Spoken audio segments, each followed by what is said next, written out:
যারা 1971 সালে মুক্তিযুদ্ধে স্বাধীন করা আমাদের দেশটাকে স্বাধীন করার জন্য যারা জীবন দিয়েছে, যারা এখনো বেঁচে আছে, 24-এর গণ অভ্যুত্থানে যারা জীবন দিয়েছে, যারা শহীদ হয়েছে, যারা এখনো পঙ্গুত্ব বরণ করছে, তাদের সকলের প্রতি আমাদের শ্রদ্ধা থাকবে আজীবন। তাদের প্রতি আমাদের দোয়া থাকবে। আল্লাহ তাআলা যারা শহীদ হয়েছেন তাদেরকে আল্লাহ তাআলা জান্নাতবাসী করুক, এবং যারা বেঁচে আছে তাদেরকে আল্লাহ তাআলা সুস্থতা দান করুক। দীর্ঘ 3.5 মাস যে আন্দোলন সংগ্রাম মাঠে আমরা আমাদের নেতৃবৃন্দ, আমাদের ভাই ব্রাদার, ছোট ভাই সবাইকে নিয়ে যেভাবে মাঠে আন্দোলন করেছি, তা একটি ভাষায় প্রকাশ করা যাবে না। সে সময় এমন পরিস্থিতি হয়েছে যা কিনা আন্দোলন করতে গেছি, ঘরে ফিরবো কিনা তাও নিশ্চয়তা ছিল না।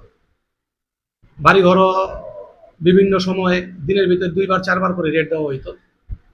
কখনো ডিবি যাইতো, কখনো পুলিশ যাইতো, কখনো সিভিল বেসে যাইতো। বাড়ি ঘরে থাকতে পারতাম না। আমাদের কর্মীদের অবস্থা ছিল এরকম। দীর্ঘ 3.5 মাস এই আন্দোলন সংগ্রাম করার পরে যখন ছাত্র আন্দোলনের যেই ডাক উঠে, সেই আন্দোলনের সংগ্রামে আমরা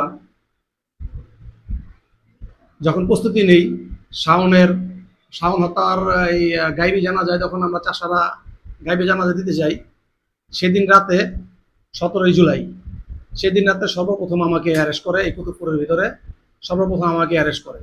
কারণ এর আগে 3.5 মাস খুব চেষ্টা করেছিল আমাকে অ্যারেস্ট করার জন্য, হ্যাঁ, আমার আন্দোলন সংগ্রাম দবায় রাখার জন্য।